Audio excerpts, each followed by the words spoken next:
the crowds went left. Most travelers follow the same algorithm. They search the same keywords. They click the same photographs.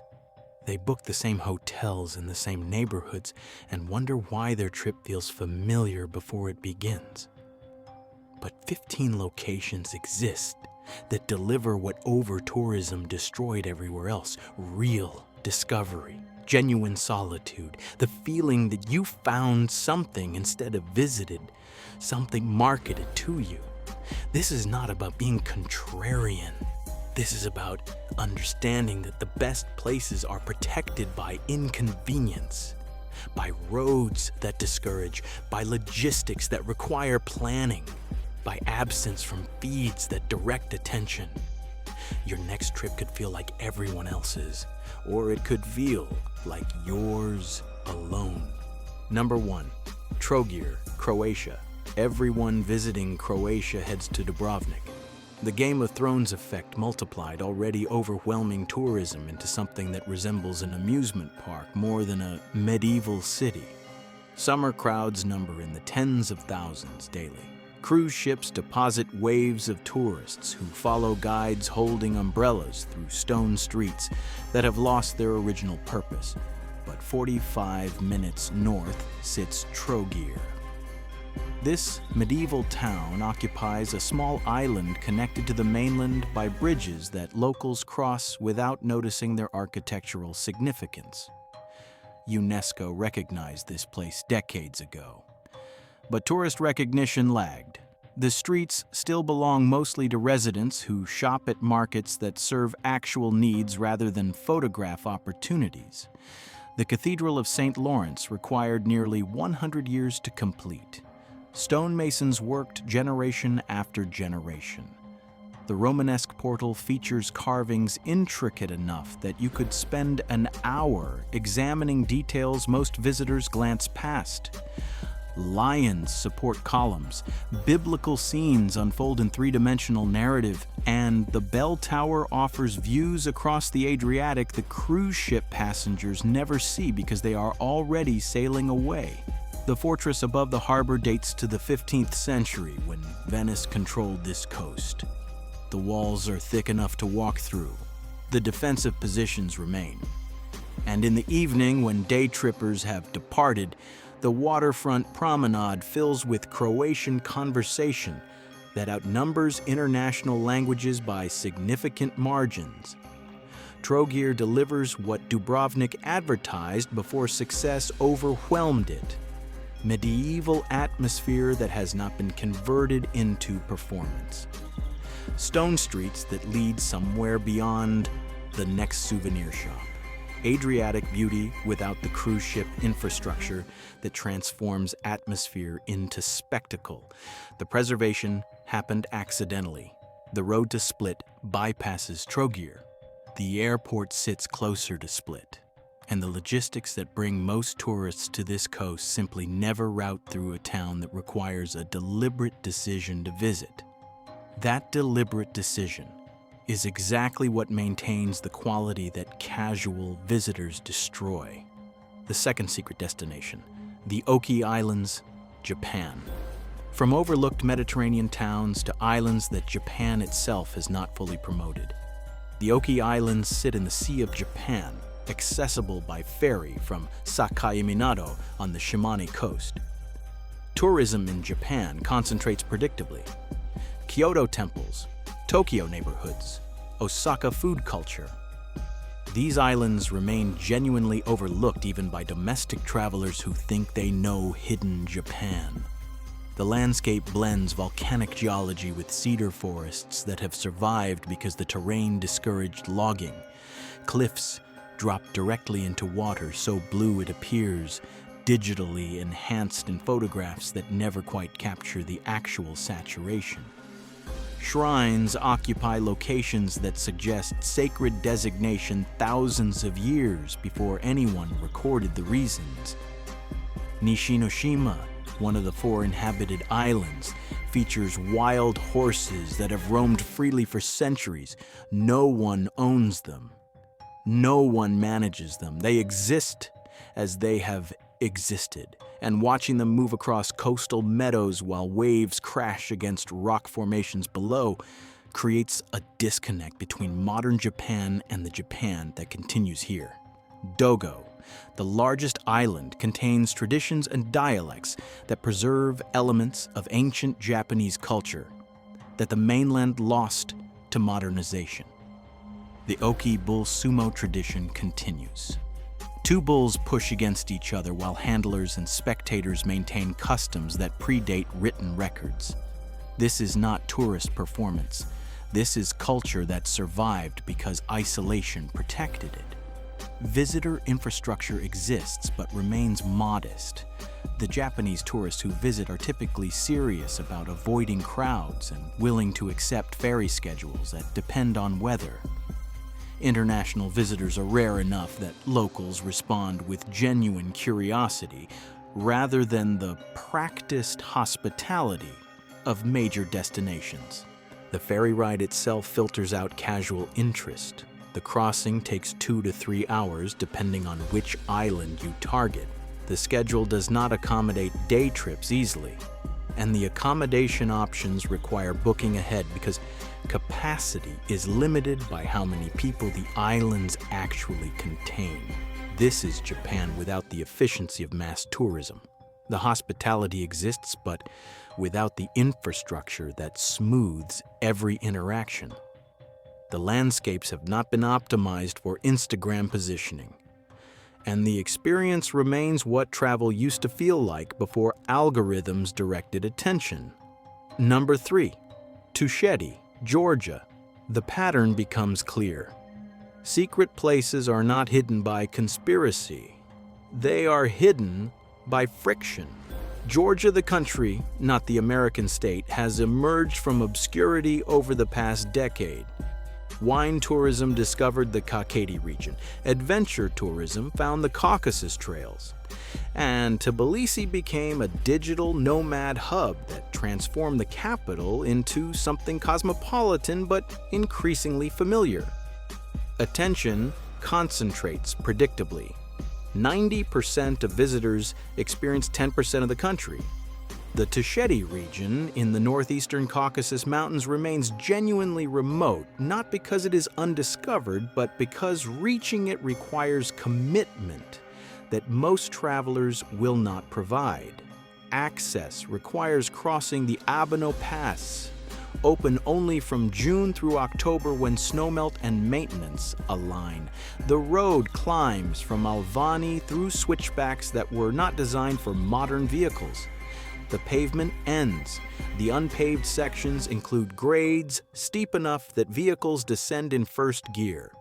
Passengers regularly report gripping seats while reconsidering decisions that brought them here. But reaching Tusheti delivers something unavailable elsewhere in Georgia or most places on Earth. Stone towers dot the villages built centuries ago when Highland clans defended territory through architecture. Some towers stand 40 meters tall. The defensive purpose is obvious. But the engineering is remarkable given that construction happened before modern tools or mathematics. Dartlo and Omalo are the main villages. Guest houses exist. The accommodation is basic by contemporary standards. Plumbing is recent. Heating is wood-fired. Electricity arrived within living memory. But waking to Caucasus peaks with no sound except wind moving through high-altitude grass and sheep bells in the distance resets something that crowded destinations cannot touch. The shepherds here practice transhumance, moving flocks between winter and summer pastures, following patterns established before nations existed. The cheese they produce uses methods that have not changed because improvement has never been necessary.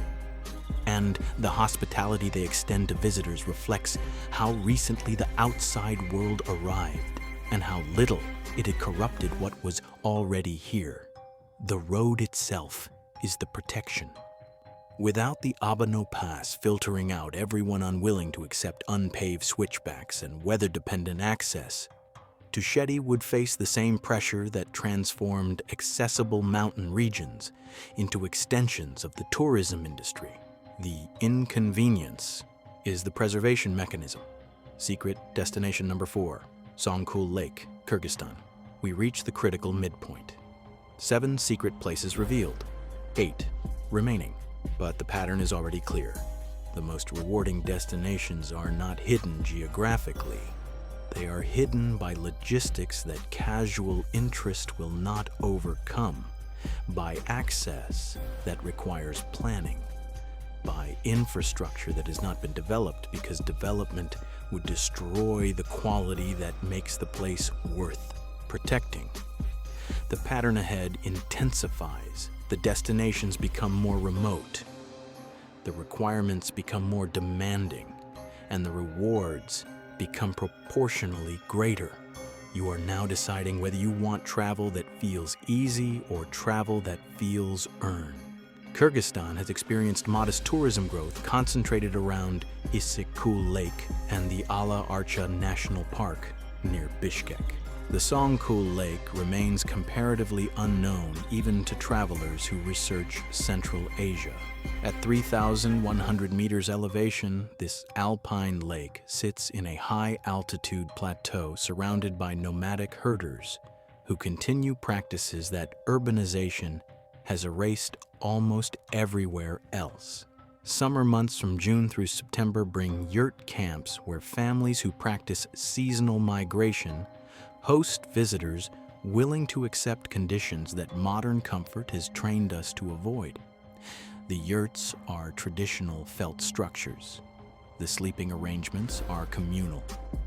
The bathroom is a pit latrine behind the camp, and the food is mutton, bread, and fermented mare milk. But the experience connects to ways of life that represent how most humans lived before industrialization made cities possible. Horses graze meadows that extend to horizons interrupted only by peaks reaching above 4,000 meters. The lake reflects those peaks with clarity that elevation and lack of pollution create.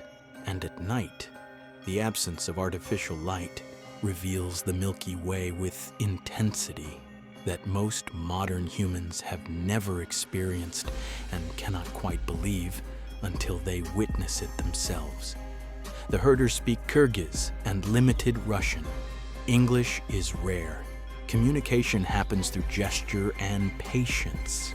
The cultural exchange is genuine because it has not been commodified into performance. These families are not tourism operators. They are herders who supplement income by hosting visitors during the brief summer season when the high pastures are accessible. Reaching Song-Kul requires either a four-wheel drive vehicle capable of handling rough tracks or hiring a driver who knows the routes that change with seasonal conditions. The journey from Bishkek takes 6 to 8 hours depending on road conditions and weather. There are no gas stations near the lake. Supplies must be brought. The barriers are significant, but barriers are precisely what maintain the authenticity that accessible destinations lose. The 5th location, Theth Valley, Albania. Albania was closed to foreign visitors until 1991. The communist regime isolated the country so completely that when borders opened, the tourism industry started essentially from zero. Development concentrated predictably along the coast and in Tirana, leaving the interior largely untouched. The Albanian Alps in the north contain valleys and villages that most visitors to the Balkans never learn exist. Theth Valley lies deep in those mountains, reachable via a road that tests vehicle suspension and driver nerve. The route from Socotra climbs through switchbacks that narrow until oncoming traffic requires one vehicle to reverse to passing points. The pavement ends, the gravel begins. and the final approach into Theth involves grades steep enough that transmission selection becomes a calculated decision. The village itself contains approximately 30 houses. The population fluctuates as younger generations leave for cities and return seasonally. The church dates to the 18th century when this valley was more populated than it is now. The Tower of Reconciliation stands as a physical reminder of the blood feud system that once governed these mountains, where families could seek temporary sanctuary in the tower while negotiations proceeded. The Blue Eye Spring in Theth Valley is not the famous one near Saranda that tour buses visit. This one is smaller, less developed, and often visited by no one. The water emerges from underground with such force that the pool appears to boil. The color shifts between blue and green depending on light and viewing angle, and the surrounding forest remains thick enough that reaching the spring requires following trails that are maintained by use rather than park service.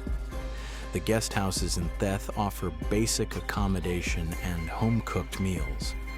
The family hosting you will likely include you in their evening meal.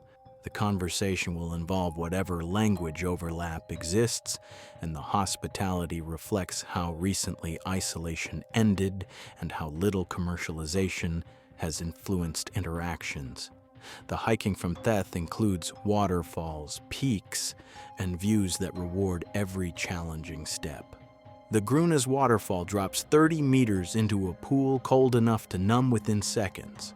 The trail to the pass leading into Montenegro gains elevation through alpine meadows where shepherds still tend flocks. This is Albania before tourism infrastructure arrived. The experience is raw, uncomfortable at times, and completely authentic in ways that developed destinations cannot replicate.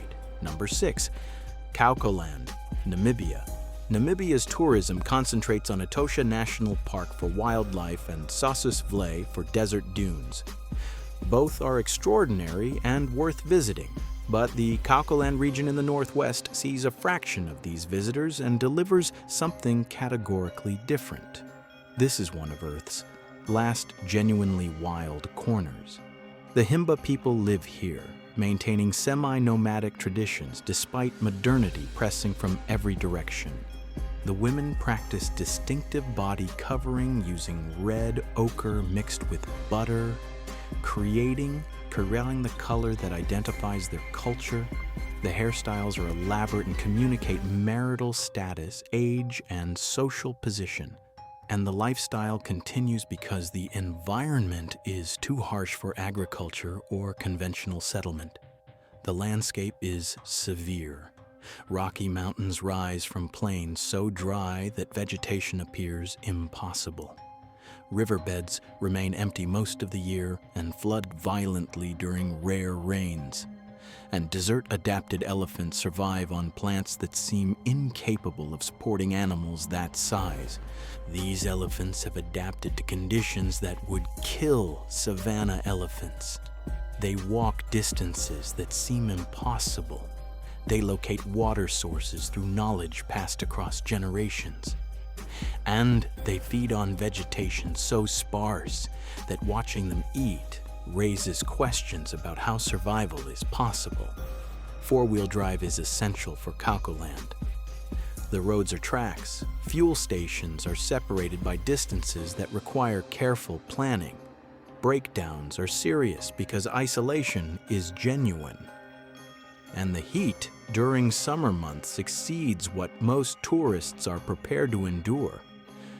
But for travelers equipped and prepared, Kaukoland offers Africa as it existed before tourism infrastructure smoothed every edge and created the safari experience that most visitors now expect. The Himba villages receive visitors, but on their terms and with protocols that require cultural sensitivity. Photography is not automatically permitted. Interaction follows customs that differ from Western norms. and the exchange is genuine rather than performed because tourism represents a small fraction of how these communities sustain themselves. The stars above Kaukoland at night rival anything in Southern Hemisphere darkness. The silence is complete, and the awareness that you are in wilderness without safety nets creates a relationship to landscape that parks and protected areas cannot replicate. Secret place number 7, Central Flores, Indonesia. Indonesia extends far beyond Bali and Java, but tourism concentrates predictably. Flores Island has gained recognition for Komodo dragons, but the interior remains overlooked, even by travelers who visit Labuan Bajo for dragon tours. The traditional villages and volcanic landscapes of Central Flores receive a fraction of the attention that the coast attracts. The villages of Bina and Wogo preserve animist traditions that predate Hindu and Islamic influence. Stone megaliths stand beside traditional houses built with thatched roofs and raised foundations. The belief systems here blend ancestor worship with elements absorbed from various religious contacts over centuries. And the social structures maintain clan divisions that determine where people live and who they marry. Bena sits on a hillside with views across rice terraces and volcanic peaks. The village layout reflects traditional Ngada culture. The houses face a central plaza where ceremonies happen during specific times of year, and the clan shrines receive offerings that maintain relationships between living descendants and ancestral spirits. The Kelimutu volcano contains 3 crater lakes that change color depending on chemical conditions underground.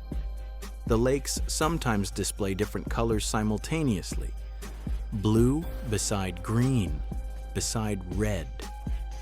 The scientific explanation involves volcanic gases altering mineral concentrations. The local explanation involves spirits of the dead manifesting through color changes.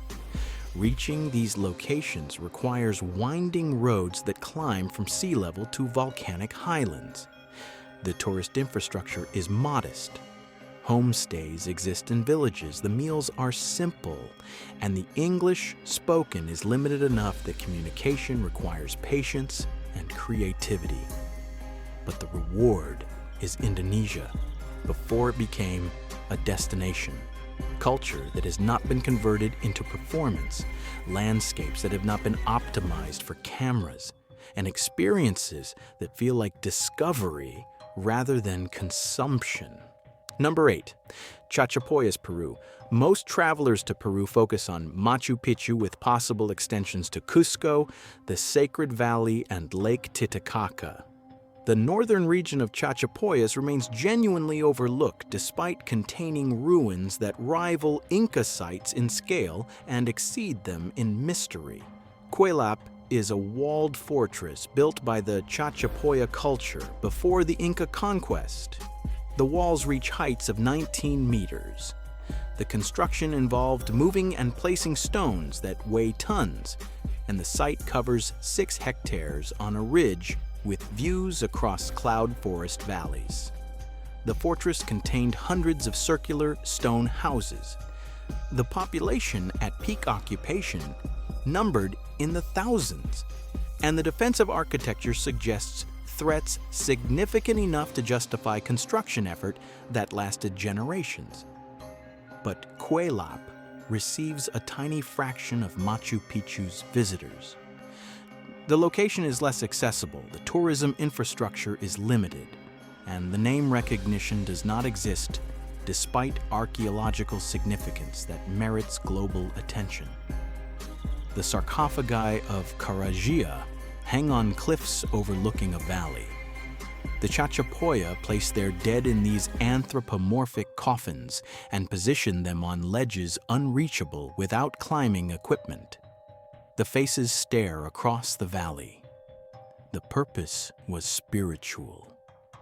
And the preservation is remarkable given that these have remained exposed to weather for centuries. The Gokta waterfall, one of the world's tallest at 771 meters, was not officially measured until 2005. The locals never considered it remarkable enough to mention to outsiders. It was simply there, part of the landscape, and its discovery by the tourism industry came late enough that infrastructure development remains modest. Reaching Chachapoyas requires either a long bus journey from the coast through mountain roads or a flight to Haiyan followed by overland travel through valleys and passes. The route is scenic but time-consuming, and that time requirement is precisely what maintains the region's secret status. The accommodations in Chachapoyas town are adequate. The food is typical Peruvian with regional variations. And the access to sites requires hiring guides and transport because public options are limited. But for travelers willing to invest the time, Chachapoyas delivers archaeological wonder without the crowds that make Machu Picchu feel like a managed experience rather than a discovery. The 9th destination. Knoydart Peninsula, Scotland. The Scottish Highlands draw visitors, but they concentrate predictably on locations that social media has amplified. Loch Ness for the monster mythology. Glencoe for dramatic valley scenery. The Isle of Skye, now so popular that traffic jams occur at viewpoints and parking, requires strategy normally reserved for urban shopping districts. The Knoydart Peninsula remains different. There are no roads in. Access is by ferry from Maleg or by hiking over mountain passes that require navigation skills and appropriate gear. The settlement of Inverry claims to be the most remote village in mainland Britain, and the claim is difficult to dispute. Population hovers around 100 depending on seasonal fluctuations. The primary employer is the estate that owns most of the peninsula. The primary gathering place is the Old Forge Pub, which recently became community-owned through fundraising that demonstrated how residents value institutions that isolation makes fragile. The surrounding landscape includes peaks that reach above 1,000 meters, lochs that reflect those peaks, and coastline that blends rocky shores with beaches accessible only by boat or serious hiking. The biodiversity includes red deer, golden eagles, and otters that thrive because human pressure remains minimal. This is Scotland for those who earn their views through effort. The ferry schedule limits day trips. The hiking requires fitness and experience. And the weather can transform a manageable walk into a challenging navigation exercise within hours. But for those willing to accept these conditions, Knoydart delivers highland beauty without the tour buses, selfie queues, and infrastructure that transforms landscape into attraction. The accommodation options include the estate's cottages, a guest house, and camping for those equipped.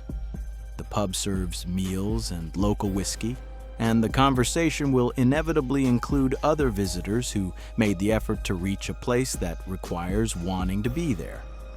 Secret location number 10.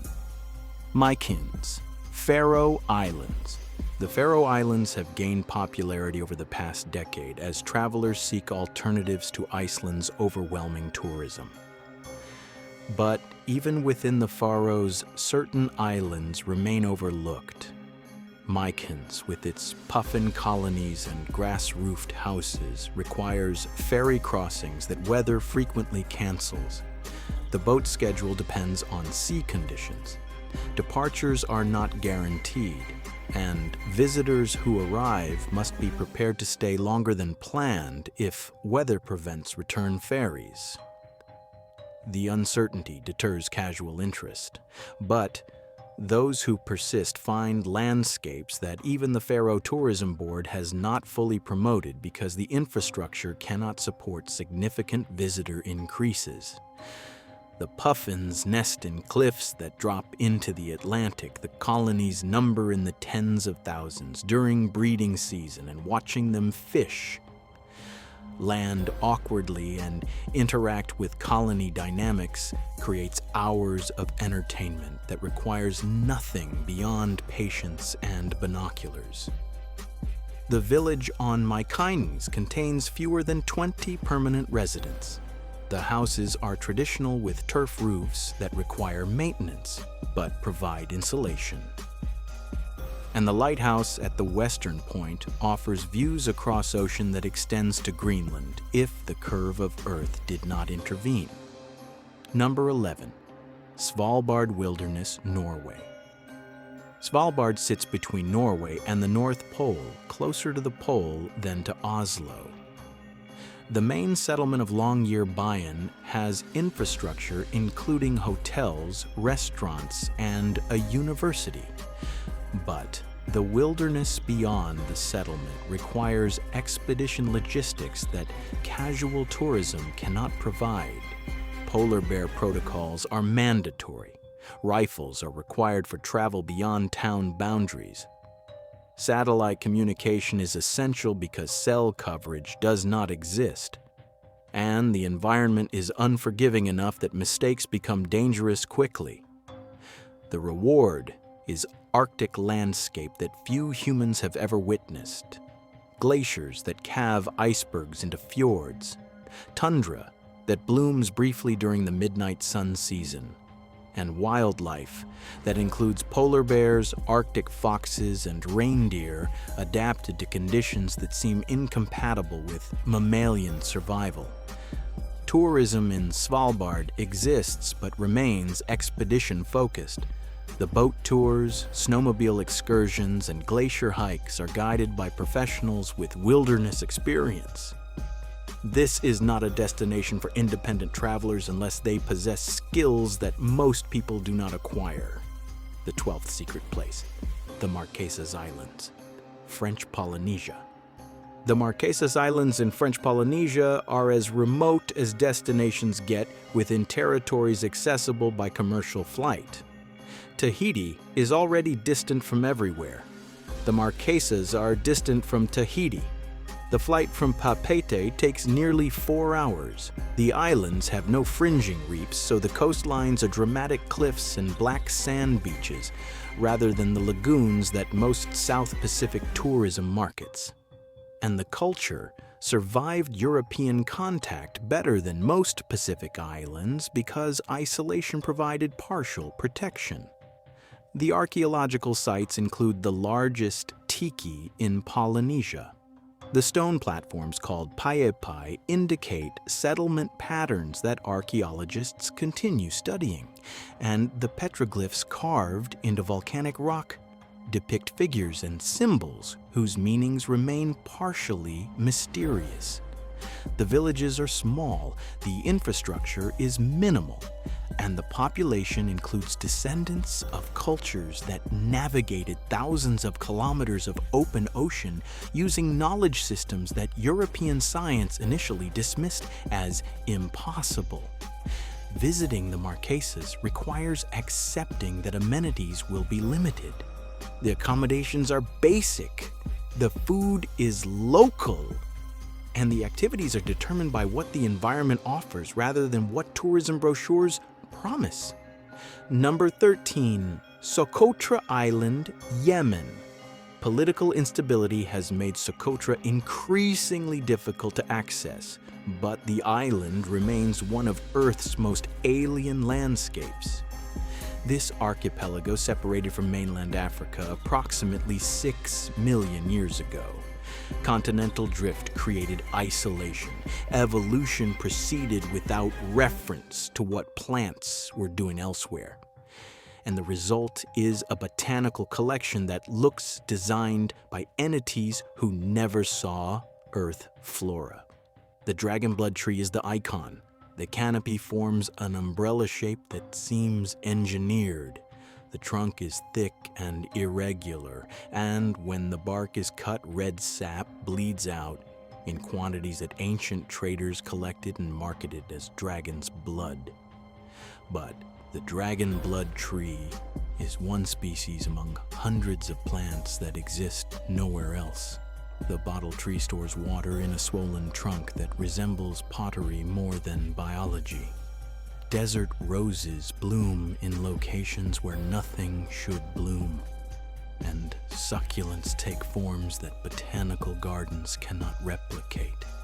The beaches are white sand against water so blue it photographs like poor color correction. The interior highlands rise into formations that erosion carved from limestone, and the entire island creates sustained cognitive dissonance. Access requires working with specialized tour operators who navigate security and logistics.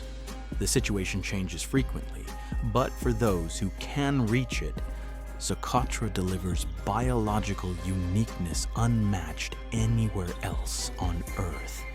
Secret destination number 14, Raja Ampat, Indonesia.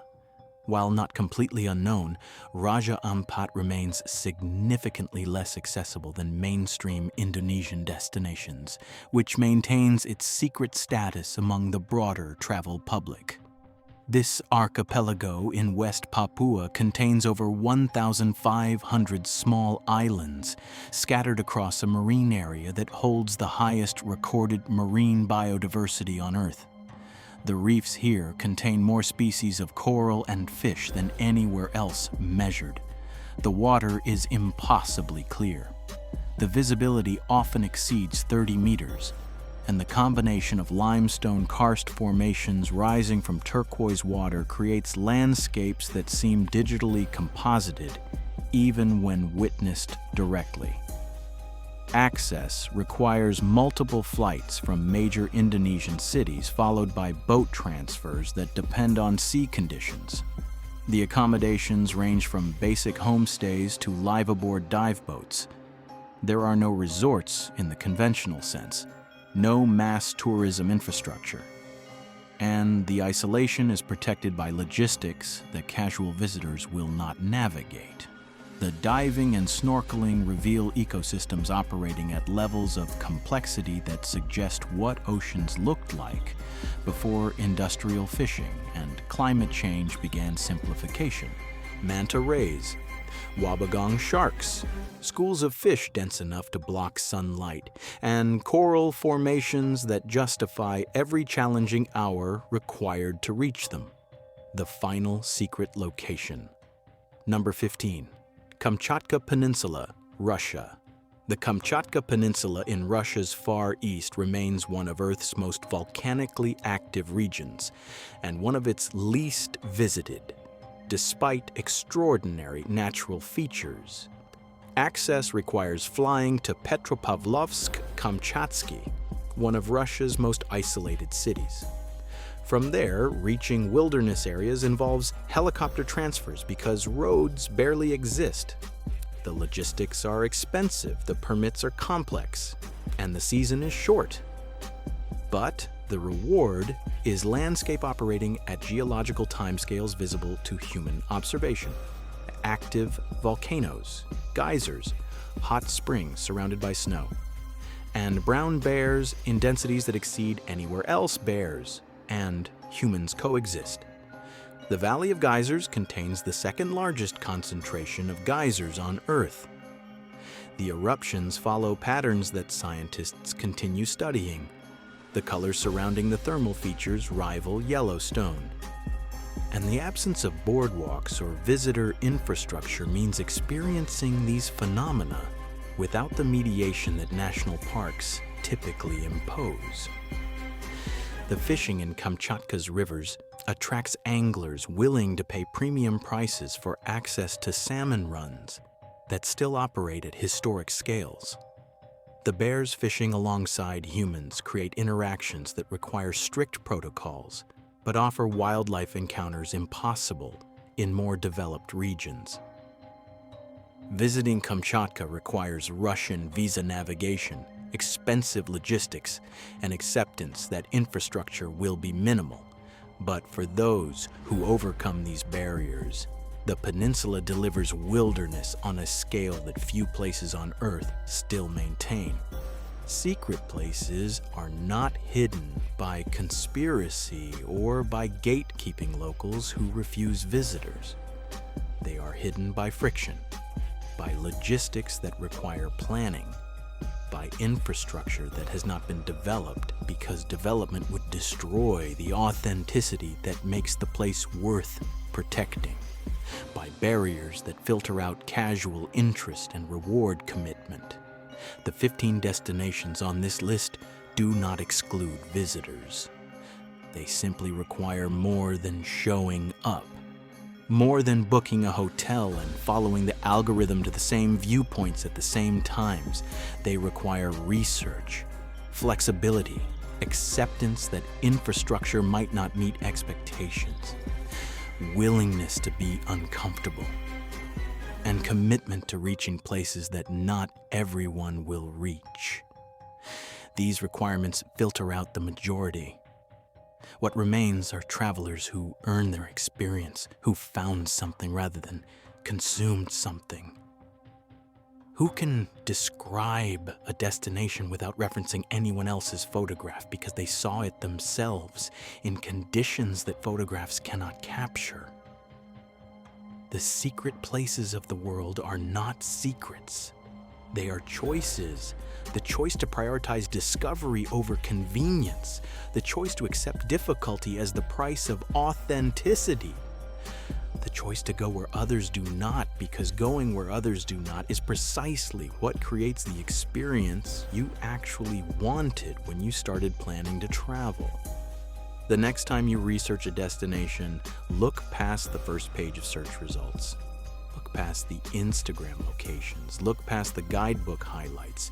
Look for the place that requires explanation, that requires planning, that requires you to justify why you would choose difficulty over ease.